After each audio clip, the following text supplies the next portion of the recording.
Then ndo hizo expulsions ikakuja za incitement. So learning in 7 high schools during that period, anytime nilikuwa naenda home, atupause kwanza tucheke. So if we can rate you according to money, vitu zinatengenezwa na trees, and we cannot rate you according to the creator of trees, then you don't have value. Wow. Natabasamsam nikifikiria penzi lako. Hello there, my name is Mihona Kenyanized, and thank you for choosing to watch my content. Kindly subscribe, leave a comment, share, and God will bless you. So hizi stories za kutoa vitu kubwa kubwa ulitoa wapi kwanza? Well, greatness comes in 5 ways. When you look at the Bible, and I'll use 5 people to classify. Let's first start with the man Abraham. Abraham, his greatness came because of circumstances. So there's greatness through circumstances. Circumstances can reveal a man. When a crisis comes up, Kiswahili ukimix inaweza. So noma ikitokea, kuna greatness ina come through a crisis. For example, tunaona mseka Nelson Mandela. Nelson Mandela juu kulikuwa na story na revolution, ilibidi by force amekuwa great. Si kitu yenye alizaliwa kudu, but circumstances ilibidi imemforce kudu. Same as Martin Luther King, story ya blacks kumistitiwa. So hiyo ni greatness through crisis. Kuna greatness ingine ina come through mentorship. For example, tunaona the boy Samuel. Yes, sir. Samuel now was raised in the temple, you see. So the fact that he was raised in the temple, greatness by default inakuanga around these people. Now there are also other people when your greatness inakuja through a preparation process. For example, tunaona mseka Joseph alipitia the 4 P's in life. The first P ilikuwa the pit, the second P ilikuwa Potiphar, the third P ilikuwa prison, then now promise. So you yake ilikuja through a preparation of stages. Then the fourth one, kuna greatness inakuja through the people who influence your environment. Sasa hapo si penye msea amereiziwa, hapo ni penye msea ata grow depending on where you are as you grow. Like Moses grew in the palace, and God put him specifically there to understand the protocols of power. So hawa ni wase wenye God mwenyewe anakuanga maintain, so wanawapush penye power iko by default. Na wao wanakuanga wamebeba a certain mandate in a certain time. Ikishaisha they disappear. Then the last nini part of greatness, there are those now who are just born great. Kuna wale wase wenye kutoka akue mtoi alijipata tu akiwa hivyo naturally. So ni kitu tu anazaliwa nayo akigrow, like the man Jesus now. So greatness iko divided into groups. So everyone is great but in different designs. Unaweza pata itakutake maybe ka 30 years, kuna mwingine 15, 16, akiwa 20, kuna mwingine kutoka tu kwa mtoi amejipata tu kwa hiyo circle na itabidi amegrow nayo. So depending on where it finds you, the dynamics are a bit different. So that's why tulianza tukasema greatness it's not an event. It's a process. It comes through a certain process. So inaweza kuwa process niwe mwenyewe umelipia ama wazae wako ama hadi pastor. Juu unaweza jipata in a church and maybe you are a worshipper, ama you have the gift of preaching. Na wako wanakupea mic ku preach and the church has like 300,000 people. Greatness yako ishaanza ukiwa teenager. So kuna msee mwenye alilipia. So process ililipiwa na ule msee si wewe. So a process can be either you, it can be your parent, it can be your mentors. So greatness is in different designs. And you saw it even the other week. Tulisimama na Pastor T kwa pulpit. Nimeona video imehit 1K views within 4 days. So utapata it is greatness, but at some point simi nimeilipia. Ni msee alilipia. Juu ameleba ndo afike hapo. So so it's in different designs. But greatness is just greatness, but now it comes in different ways. Yes. Let me before talk up kwa the 5 stages. Yes. Let's take an example of Elisha. Yes. Elisha and Elijah. Hiyo ni which stage that is it? Hiyo sasa ni God alimplace hapo for a certain mandate. So akampush to a certain atmosphere. And you see that Elisha, funny enough, alipata Elijah kanta ku give up. Akumpata kaumse ako na hiyo flowers, as in wase wengi wako around him, of which even there are lessons that we learn. Many people want to join great people because they are winning hiyo part ya fame. Many people want to join you when you're doing it, wakati unapiga ma events, wanaona unaitwa places, but many people don't want to join people in their moments when they are lonely and the moments that they are building. So for Elisha, God alikuwa understand that say there is a kingdom mandate, so akampush in that certain atmosphere. So kwa hiyo yake ni God pushing him because God kuna kitu anataka kudu in a certain time, in a certain period. I love it. Yes. Tukuje lini? Umesikia hiyo ndio inakwanga hapa. Now your father is great. Yes. And he's a legend. Yeah. Now from the 5 stages, unaona kama wewe before to I think I just found myself there. Yeah. I didn't pay for it. Someone paid for it. I just found myself there, and I have to make sure that I maintain it. Wow. And then grow it, yeah. Okay, sasa wewe dad na mama wanaimba wote, si ndio? Ndio. Now you ulizaliwa and then ukajipata guy akimamia anaimba kwa nyumba na dad wanaimba. So wewe and I saw your song, you have a song. Yes, I on do. YouTube. Yes. Hebu chorus tu kidogo ni penzi lako niliona kitu kama hicho. Yeah, it goes. Chorus ndio watu wajue muti hayangukangi matunda doesn't inawangaje? Matunda yaanguki mbali na mti. Na mti. Now, twende kazi kidogo. Now. Natabasamu nikifikiria penzi lako. And I'm shining, kwa kweli we umening'arisha. Natabasamu nikifikiria penzi lako. And I'm shining, kwa kweli we umening'arisha. Mimi nasema kwamba Yesu ni Bwana, ameweza mimi kuning'arisha. Nikikuwa hapa tukikunya juo na tumeketi na Lino. Wow. we shall do that song, okay? Okay. So my question is, ulizaliwa ukajipata uko na mom na dad wenye wanaimba. When did you discover kwamba unaweza imba? Aba juu daddy na mama walikuwa wanaimba every time, so ukasema no, because by this sasa mimi sina kitu kingine naweza fanya kwa hii nyumba niimbe. Ama daddy alikulazimisha uimbe? Hapana, hakunilazimisha. Actually when I was in primary school, I had a group of girls that we were singing with together, because of course unajua I went to primary boarding, so tulikuwa tunaimba on Sundays and stuff like that. So we used to do composition, but I didn't really take it very serious during that time. So when I joined Life Pool Chapel, that's where I worship. So when I joined Life Pool, that's when I started even doing BGV. I started doing my own music. So let's just say it's not something that I just started from the word go. I wasn't sure that I was a very good singer at that time. But with time, sasa unajua unaona mtu wa kamera huyo sasa yeye na Kiswahili Kiingereza anajua tu ile ya kupita mtihani. Sasa tukue tuna mix kidogo. Okay. Sawa. So nilikuwa nasema hivi. Sikuanza kuimba nikiwa mchanga kabisa. Yani nilianza kuimba when I grew up, nikiwa already nimeshakuwa mkubwa, and people are like, what are you doing with yourself, you know. Lakini sasa I started working in the kwa studio. Sasa kwa studio inakulazimu uweze pia kuweza kukuza kipaji chako. Wow. Yeah. Unajua you are a perfect example kwa what we just given us. Yes. Kwamba you can find yourself uko kwa greatness. Somebody has already paid the price. Yes. Sasa wewe hata stories za BGV umesema BGV. That's a backup vocalist. Oh. Yes. Sio BBI. Hapana. GV.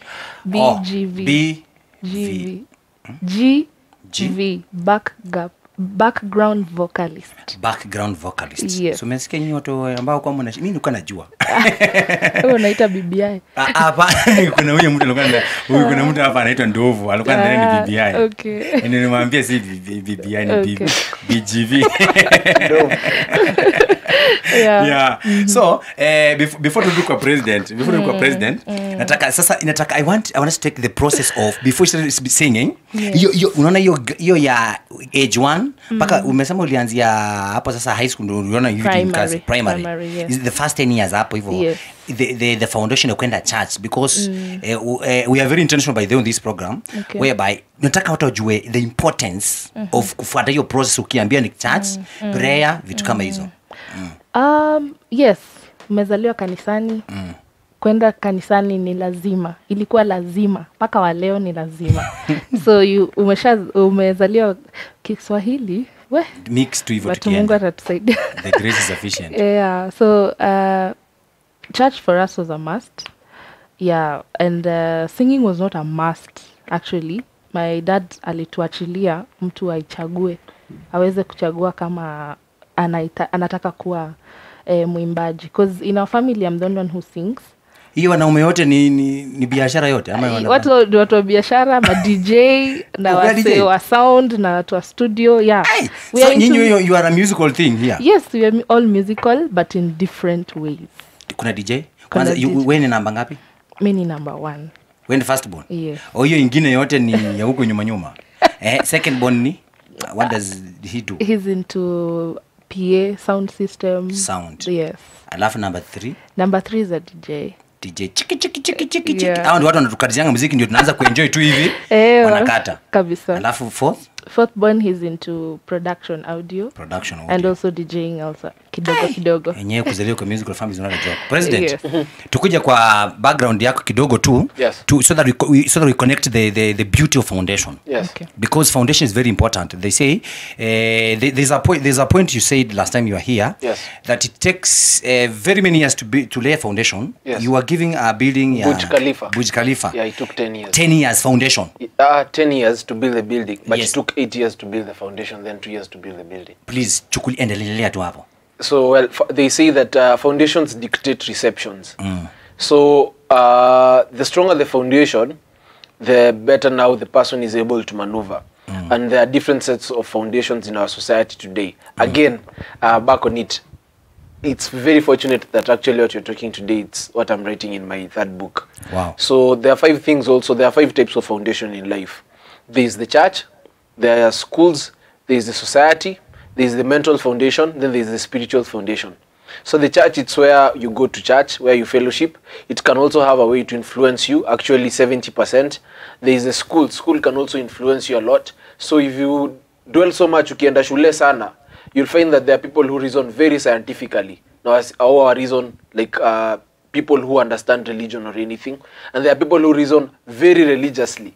Now, our reason ka watu wa shule. So uta realize influence you na hii foundation.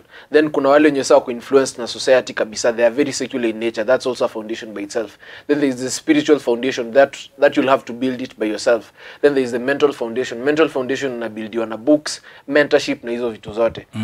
So those are the 5 types of foundation that influence greatness. Yeah. So for me, I grew up partly in Western. Then we came back to Nairobi. Mzaya alikuwa Karao, Masa alikuwa mwalimu wa history and government. Wow. So most of the time nilikuwa asikia Marcus Garvey akitajwa, Nelson Mandela. Marcus Garvey. Marcus Garvey ni Pan-Africanist. Mwenye wimbo kwa reggae. Ile Martin Luther Black sasa. Ama Pan-Africanist. So sometimes nilikuwa chukua hizo books naangalia picha zao wase, nasoma hizo books once in a while. So one day nikipitia hizo books niko na quote ya Martin Luther King. Imeandikwa, if you have nothing to live for, you have nothing to die for. So hiyo quote ndio nilikuwa naishingi nayo. So the next day tulishia shule, mmoja akauliza watu, who do you want to be? So watu walikuwa wanasema pilot, wengine doctor, wengine hizo mavitu zote. Good professions. Mimi nikasema I want to be a Pan-Africanist.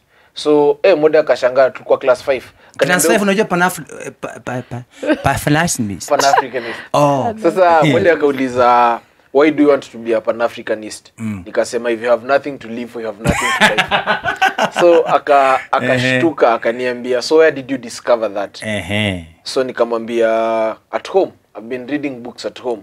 So the next day Masa alikama akaambia, kijana wako akili yake inakimbia mbio, haiko kwa stage yake. So let him read a lot of newspapers and books. So every Friday Masa alikuwa anakamna Daily Nation, The Standard. Mzaki watch news. Tuko hapo tumekanda yetu na watch news. So nikaanza ku understand current affairs. So tungekuwa class wauliza, who is the chief justice, who is the attorney general, who is the minister of justice. Unajua cabinet yote. Anajua cabinet yote. So through that ikaanza sasa kuni influence ku reason like more of a politician. So hadi mmoja akiongelea issue political, mimi ndo ningechangia class mzima watu wamenyamaza. Juu hata wajui. Exactly. Wow. So class 8, class 7 nikafanya ile the first speech competition. Yes. Ya public speaking. Speech ya kwanza nikapewa, if I become the president of Kenya, I did it. Nikakuwa number 1. That was the confirmation that I can be a president. Then nikafikadi nationals, nikatoa speech State House, president akasimama. Huyu alikuwa Kibaki ama alikuwa Kibaki. Akasimama. Yeah. Na venye alikuwa kitambo umchekesho huyo president. So kupewa standing ovation to me, it was a defining moment. I went back to school. I ran for presidency. Wait, sasa. before hapo. Yeah. Ulikuwa State House ukiwa how old? Nilikuwa 13. Okay, pause kabla tuendelee. Mtazamaji, State House alikuwa akiwa 13.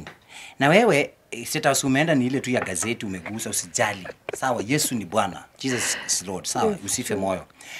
Tuendelee. Yeah, so it showed me that hizi vitu zote zenye umekuwa ukidu si ufala. So that's why greatness iko na part ya preparation. Yes, hapo. Yeah, so nikarudi home nikaanza kuwa curious to dig deeper. So hapo hivyo nikasoma the first book inaitwa Conversation with Myself ya Nelson Mandela. Nikasoma The Mistakes That Great Men Make. Then later nikasoma Dreams for My Father Barack Obama. So ikaanza kuwa something sasa normal. Lifestyle so by the time nilikuwa naingia form 1 form 2 I could do like 2 books or 1 week per month. Then sa nikaanza kuzoea then sa ndo hizo expulsions ikakuja za incitement. So learning in 7 high schools during that period, anytime nilikuwa naenda home atupose kwanza tucheke. Umemaanisha ulisoma majina za high school 7 kwa gazeti ama kwenda kwa high school 7? 7 high schools maze. Few months. So ulikuwa unaingia high school alafu sasa unaambia una insight wase. Ilikuwa ina come out, you know, for me I was trying to control. But you know, now having read books, for me I was looking at things from a different perspective. So for example, I will be in a school na prefect ananiambia nimpe so asiniandike noisemakers. So mimi naambia mbona usiniandike, mbona nikupe so. So nikiuliza hizo questions wanasema kijana ako radical.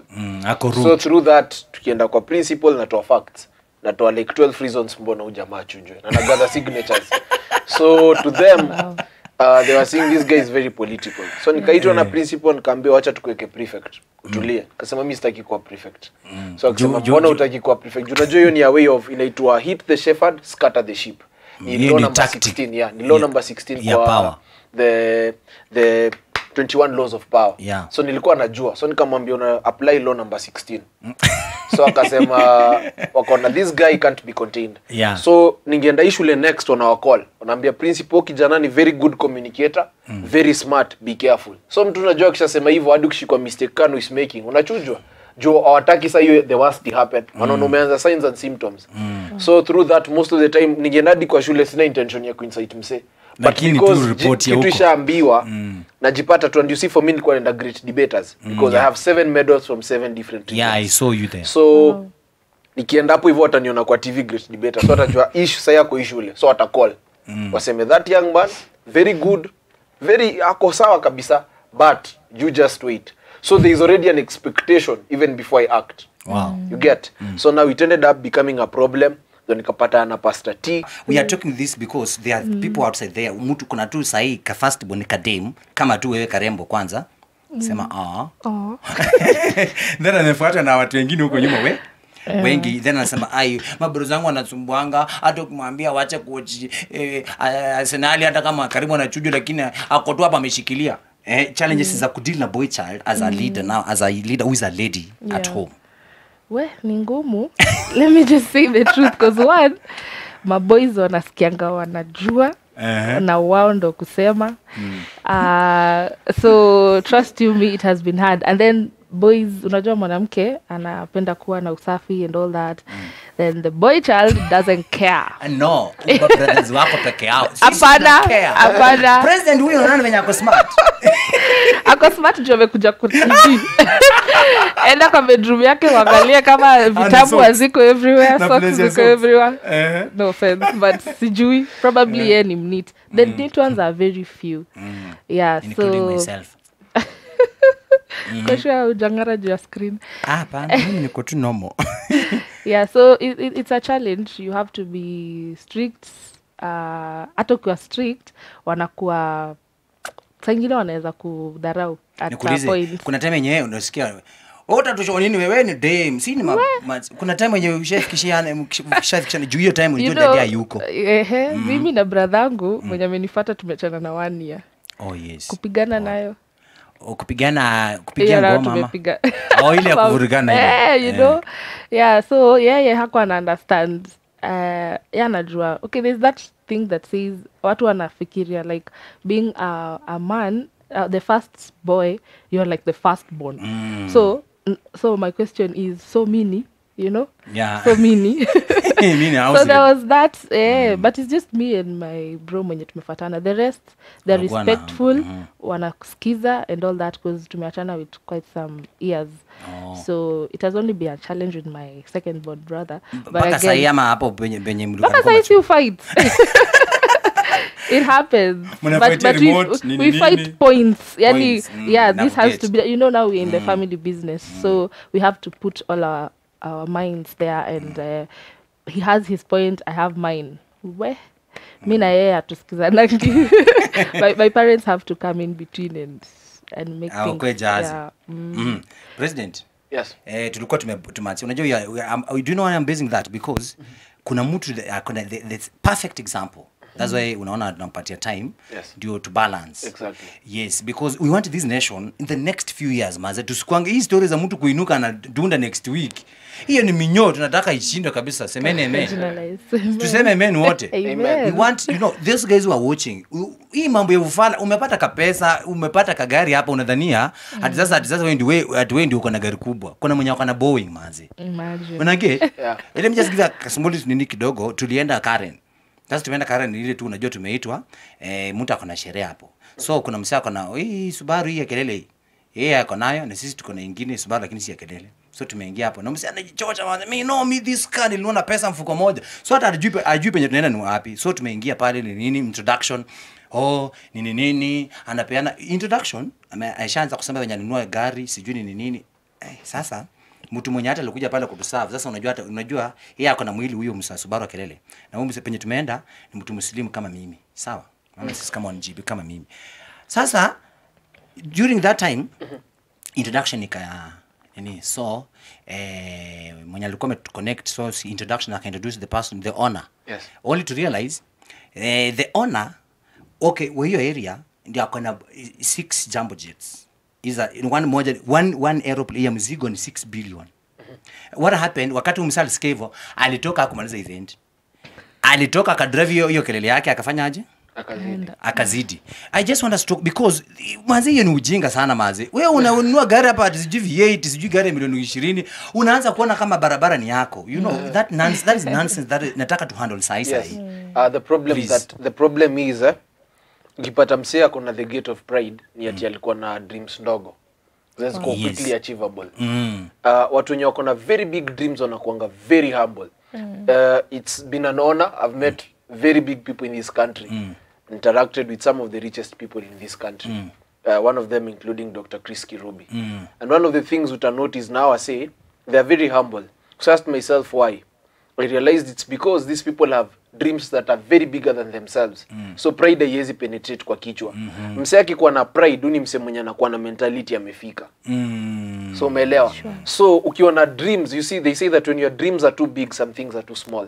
Like pride. Yes. So pride inakuanga gate ya tu. Utaona hadi wasee I think nyi hapa hivi kwa show mnaonanga wasee mnaweza ita msee waambie talk to my PA. Unapata msee ako na mapia wa 6 na yuko busy. Hayuko busy. Jukwa busy CBD. Arudi hapo. So uta notice wase ni mtu tu ame-complicate issues. Msee ako online ameona message lakini juu anataka kuwekea perception ya yako busy hata reply hiyo saa. Ameiona.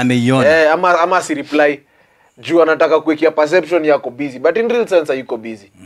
Ni perception tu. Juu msee mwenye ako busy wa struggle ku prove any point. Msee mwenye ni billionaire wa struggle ku prove any billionaire utaona. Utaona hata struggle msee mwenye ako gifted hata struggle kupata attention ya wase. So hii story inakuanga story na wase walikuwa na dreams ndogo. So hii dream ikafidiwa na kitu kubwa yenye yako unexpected. Alikuwa anafikiria kunoti Subaru na kuishi kwa 3 bedroom. Yeah, so msee akapata cage all of a sudden, akapata door all of a sudden na ukumbuke hizi vitu zote zikikamo zinakam na madem. Mademo akikupiga self praise wewe inaingia kwa kichwa. Juu unamalizanga talk for example sio tuko kwa nini ya speaking. Utamaliza ushike hapo chini usikie hi you are very eloquent confident. So ukikaa hapo hivyo usikize comments ka 30. Juu watu wanakujanga wanakupiga ma compliments. Utahata. So hizo kitu inakwanga pia advisable ni ati useme thank you kama umehepa. Usikae hapo hivyo. Juu wewe ni mwanaume na uko na ego. Ikikuwa massage anytime kuna likeliness ya join human being ya kuwa vulnerable na kitu inge kwa akili ujiambie kumbe mimi nakuanga mnoma hivi. Na the moment unafanya hivyo God anatoka na God akitoka umeacha vacuum. So vacuum inafiliwa na pride. So unaona. So the problem inakuanga one pia wase wamekosa mentorship. Juu mentor wanakam kufanya vitu tatu. Mentor anakuja kufanya reformation, rebuilding na reinvention. Reformation ni penye ana delete kila kitu yenye unajua. Nikipata nilikuwa najua a lot of philosophy of which nilikuwa nimesoma from the notes za Harvard. Kuna boy nilikuwa najua alikuwa Harvard, so alikuwa anatumia notes za philosophy za Harvard. Akiwa huko unasoma? Yes, nilikuwa nasoma nikipewa suspension hizo wiki 3 nazisoma. So nilikuwa nasoma, so nilikuwa najua a lot of philosophy. Ningeishia kwa ofisi, ma board of directors wako hapo hivyo, nitaka to argue case incitement. Na kama hapo na documents za Basic Education Act, na waambia iko kwa Basic Education Act yenye mnasema nilisema, so it's not a mistake. So alikuwa anashangaa message ndaki ni nini. Juu nilikuwa nimestudy a lot of philosophy. So tia akaniambia umaisoma Bible, squad in a Bible. Then buy a Bible, akaniambia this is the first gift I'll buy you. So wewe soma Bible. So ilikuwa nika kudelete kila kitu yenye najua. Philosophy, so yeah, Jesus exactly. Yeah, so ni reformation. So mentor wana kam kudelete vitu zote zenye unajua. Perceptions zenye umegrow up ukijua celeb ni nini. Perceptions zenye umegrow up ukijua greatness ni nini. Yeye ana delete, anakupea new version. So hapo pia kama mentor ni mtu wrong, atakupea the wrong perception. So hapo msee anafaa pia kuikin. Then after reformation unaingia rebuilding. Reformation nikaa kudelete, so uko flat, so mnaanza kurebuild sasa from stage to stage. Nikaa mnaanza sasa kutengeneza profile upya. So ndapo unaona God time alishow up kwa life ya David. Kulikuwa na reformation, one that akampeleka from a place of not just thinking like a king, being a shepherd, but you're reasoning like a king. Then after that sasa God akaanza kumrebuild sasa. Akaanza kumrebuild akimpatia hizo victories pole pole. So rebuilding ndio itattract wase wengine wakusikize. Then reinvention sasa. After mentor amefanya hizo vitu zote itabidi umejidefine. So reinvention. So unajireinvent. From now, from all these things sasa unajireinvent unakuwa sasa wewe. Because kuna risk pia wewe kucopy mentor wako kwa yeye. But God hataki hivyo.